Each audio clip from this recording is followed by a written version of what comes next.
আবার কিন্তু বাজারে কমেছে চিনি এবং খোলা আটার দাম। তো কত টাকা কমেছে, বস্তায় কত টাকা কমেছে, আর কেজিতে কত টাকা কমেছে, আর 5 কেজি নিলে কত টাকা কম রাখা যাবে, আর 10 কেজি নিলে কত টাকা রাখা যাবে, সেটা আপনাদের এই ভিডিওতে বলার চেষ্টা করব। আর ভিডিওটি ভালো লাগলে অবশ্যই লাইক দিবেন, আর এরকম ভিডিও পাওয়ার জন্য চ্যানেলটা অবশ্যই সাবস্ক্রাইব করে রাখবেন।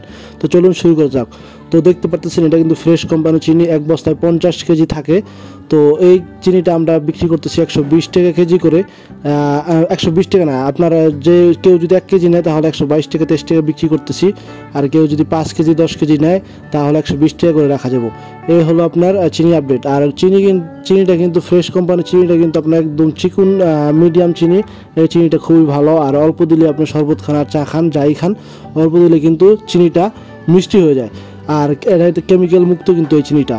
আর এটা দেখতে পাচ্ছেন আকিস কোম্পানির আটা, এক বস্তা কিন্তু 50 কেজি থাকে। এর আগে আপনাদের দেখাইছি ভিডিওতে, আমি কিন্তু আকিস কোম্পানির আটাটাই সবসময় বিক্রি করি।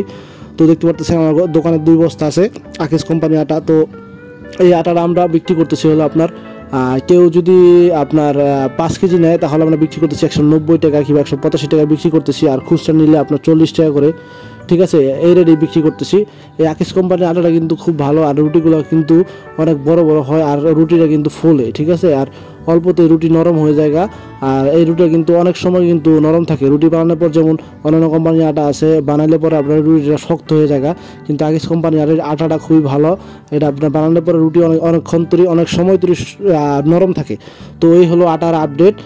আর আমি নতুন ব্যবসায়ী পেজে কিন্তু চ্যানেলে কিন্তু প্রতিদিনই ভিডিও আপলোড হতেছে 7টা বাজে। তো আপনারা ভিডিওটি দেখবেন, আর ভিডিওটি ভালো লাগলে অবশ্যই লাইক দিবেন, আর এরকম ভিডিও পাওয়ার জন্য চ্যানেলটা অবশ্যই সাবস্ক্রাইব করে রাখবেন। তো সবাই সুস্থ থাকবেন, ভালো থাকবেন, দেখা হবে নতুন আরেকটি ভিডিওতে। এরপর আমরা তেল নিয়ে কথা বলবো, খোলা তেল নিয়ে। খোলা তেলের কী অবস্থা, কত বছর